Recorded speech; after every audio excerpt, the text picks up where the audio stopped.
Welcome back. PGM players have had a tough year as metal prices took a knock. Now, this has come with a lower production, a decrease in earnings, and in some cases has led to job losses. And joining me now as we zoom into the factors weighing on the industry and the outlook for 2024 is Head of PGMs and Chief Sustainability Officer at Afriforesight, Deborah Chikukwa. Thank you so much for your time, Deborah. Now, a lot of attention tends to be put on the downward cycle that we're seeing in PGM pricing, but that's actually not all that is testing the PGM mining sector, is it? Is it a perfect storm at this point? Yes, so definitely the operating environment for PGM miners, it's quite constrained at the moment. Not only are they facing the lower PGM prices, but we're also seeing that even the costs as well, they've gone up quite significantly. Yeah. Now, I mean, with that PGM pricing, what is actually at the core of it? Is it a slowing global economy and maybe seeing a less demand for PGMs in the short term and maybe not for the long term? So it's definitely those factors are coming through in terms of the prices.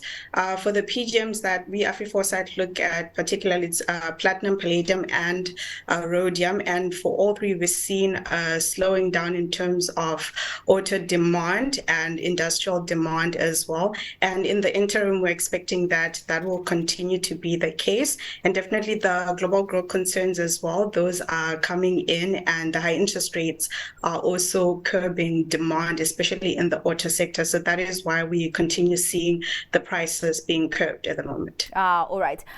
You also talk about the high input costs. And for me, it's quite interesting because we are largely seeing a moderation in inflation at this point, but the PGM sector is still dealing with those sharp input costs.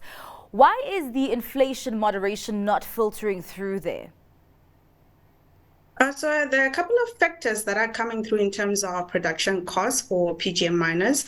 In general, when we're comparing them to other mining sectors, PGM miners, they're particularly affected by production costs because most of their operations are underground. And this does really affect especially the energy costs, which have gone up. They're also facing high labor costs, which typically account for about 50 to 60% of operations such as the ones that we see in the PGM sector. And this is also alongside even the input costs for chemicals as well, which have generally gone up when we compare to the baseline pre-COVID. Well, as we talk about these elevated input costs, is the only option now that these miners have at the moment in their effort to trim the fat, cutting labor at this point? So that is one of the things that we're seeing as the PGM miners are starting to respond to the lower price environment. We're seeing many of them coming out and cutting jobs. So we've had either plans of cutting jobs or just announcements of having to do that in the interim. And your big PGM players in the South African market, your Sibanyes, Implats, Amplats, all three have come out to say that they will definitely implement that as part of their cost-cutting measures, yes. Yeah. Now, I mean, in terms of load shedding, I know that a lot of them are subject to load curtailment. Is there no way that they can significantly get around this so that load shedding or load curtailment, rather, is less of a headwind than we had seen for the last few years? So unfortunately, when we're talking about load shedding in South Africa, particularly for this year, we've seen increased frequency of load shedding and increased severity as well in terms of load shedding. And that's definitely affecting the PGM mining sector as well as other sectors in the mining industry. But we are also seeing that many of the players are looking for alternative solutions, so such as your solar and your wind. But unfortunately, these solutions are only going to come through in the next 24 months at least. So it's not an immediate solution. So currently we're actually seeing that load shedding will continue being a mining challenge for the PGM sector. I'm actually wondering, these production headwinds that we're talking about, are they unique to South Africa? And I'm also wondering if our supply issues could then affect global supply. Are we a significant player in that industry to actually affect global supply? That's a very good question. So, in terms of the production cuts, I mean the cost cuts that we're seeing in the SA PG mining sector, we're also seeing it around the world as well. For instance, Sibanye did come out and say that they want to implement these cost-cutting measures even in their US operations as well. So it is a global problem. But when it comes to supply, South Africa is a very big player in the PGM sector. For instance, if we're looking at just the 2022 stats, platinum, in terms of platinum, we supplied 70 to 75% and over 80% for rhodium, and second only to Russia in terms of palladium production.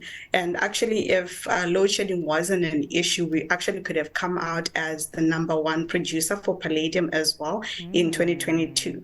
But because in general, all three PGMs, we are actually a major supplier. So this does affect the PGM sector even worldwide as well. So basically, in short, South Africa's PGMs are the world's problems when it comes to PGM supply. All right. I hear your point there. Well, lastly, as we wrap up the conversation, Deborah, I mean, you talk about PGM operations being underground, and of course, as we're talking about those production challenges, we also had the tragic incident happening at Impala earlier on this week with fatalities and injuries. And I'm wondering if safety will also be something that will urgently need to be addressed and revisited in the PGM and broader mining sector at this point in South Africa. So that incident is definitely a tragedy. It's sad that still in the mining sector today, we still do see accidents happening. Mining is generally a dangerous space, but we're also seeing that the mining sector and individuals as well are continuing to strive for zero harm. Yeah, all right. And of course, we will be seeing those developments in the different mining companies as we move forward. Thank you so much for your time and for your insights on the PGM sector. That was the head of PGMs and Chief Sustainability Officer at Afriforesight, Deborah Chikukwa.